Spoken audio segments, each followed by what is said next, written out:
There we go. Welcome back. Folks, I came this close to being entirely off camera today. But by the time I got my research assembled and report written and all that, I was feeling better. So, go on camera. Go on camera. Weekends are for off camera. So today we're going to talk about a musical term, the U.S. Postal Service, a grand museum, some early space travel, a song and a quote. So grab your favorite cuppa and let's have a look.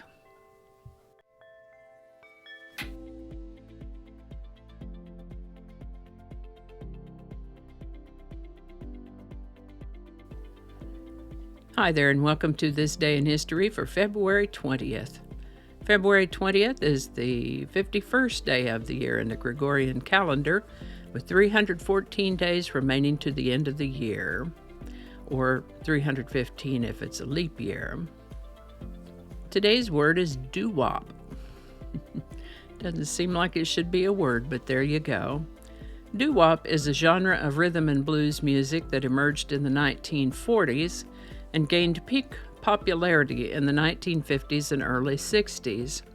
It's characterized by vocal harmonies, nonsense syllables, a simple beat, and a strong focus on melody. The genre is rooted in African American vocal traditions, gospel, and barbershop quartet. Key features of doo-wop include vocal harmony. Doo-wop groups typically consisted of 4 or 5 singers, with a lead vocalist supported by harmonizing background singers. Doo-wop is likely to include nonsense syllables, such that the genre's name comes from the use of syllables like doo-wop, shoo-bop, and wah-wah in background vocals. Doo-wop usually employs simple chord progressions, like you might hear in songs like Earth Angel by the Penguins. Doo-wop usually focuses on romantic themes, with lyrics revolving around love, heartache, and teenage experiences.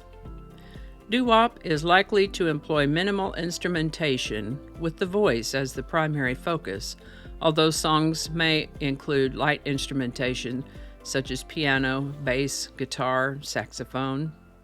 Some examples of doo-wop groups and songs are the Penguins with Earth Angel from 1954, the Five Satins with In the Still of the Night from 1956, Frankie Lyman and the Teenagers with Why Do Fools Fall in Love, 1956, the Platters with Only You from 1955, and The Great Pretender also from 1955. And Dion and the Belmonts with A Teenager in Love, 1959. Doo-wop had a significant influence on rock and pop music. Many early rock and roll artists borrowed its harmonies and vocal stylings. While its popularity declined in the mid-60s with the rise of rock, soul, and the British invasion, doo-wop has remained influential. Revival movements in the 1970s and beyond, as well as movies like American Graffiti and Grease, have helped to keep the doo-wop sound alive. The term doo-wop simply represents meaningless syllables typical of the style. First known use of the term doo-wop is around 1958. Doo-wop. And with that, let's begin in the year 1792. When President George Washington signed the Postal Service Act regulating the United States Post Office Department. This guaranteed inexpensive delivery of newspapers and granted Congress the ability to expand postal service to new areas of the nation. In 1872, the Metropolitan Museum of Art opened in New York City. This is an amazing museum, by the way, let me tell you. It's got the main museum on Fifth Avenue and a second location called the Cloisters. I remember there were things I'd studied in my college art history class, and I knew they had them there, and I particularly wanted to see them, and so I came upon this idea that I'm recommending to anyone who's thinking about going to see the Metropolitan Museum of Art or any other notable museum. and that is to go to their website. I've linked MMA in the description here. Go to their website and locate the items you're particularly interested in, whether it's specific pieces of art or a particular genre or time period. Find those in the museum online and look at the map. See where it is within the museum, and then when you get there, you can go straight to that area and see those things first. Spend the rest of your day looking at whatever else you can see before your time runs out. Metropolitan Museum of Art is a huge museum, so I sure am glad I did that. I might have missed those things that I was so interested in otherwise. It's easy to get distracted by all the other sections at the beginning of the museum. I just want to say that it's entirely one thing to see an amazing work of art in a textbook, and quite another to see it in person. I certainly encourage you to go if you have the chance, if you're interested in art, and don't forget to stop by the museum store to see if they have any items bearing your favorite art that you can take home with you. Today's song is Na Na Hey Hey, Kiss Him Goodbye by Steam. Members of a doo-wop group called the Glenwoods wrote a blues shuffle song in the early 1960s. Before the decade was out, two members of that group, Paul Lecca and Dale Frisure, went to New York City to write and produce music. They recorded some songs for Mercury Records, and the record company liked them and wanted them all to be A-side singles. Finding themselves in need of a B-side, they pulled out that old blues shuffle song from their collection and did an impromptu recording of it. They recognized that they would need a chorus to make the song a little bit longer. Paul Lecca sat at the piano playing and vocalizing, na na na na. He would explain later that everything was na na if you didn't have a lyric. One of the other musicians in the session, Gary DiCarlo, added hey hey. And there you have the origin story of a song that was almost an afterthought, quilted together from an old composition, tracks from some of their other songs, and a few nonsense words to fill in. For one reason or another, the 4 A-side songs that they'd done earlier didn't get picked up after all, or didn't work out, but the record company still really liked Na Na Hey Hey. Originally intended to be a B-side song, Na Na Hey Hey was released and quickly took off, reaching number 1 in December of 1969, ultimately reaching multi-platinum record status. Now, here's a kicker for you.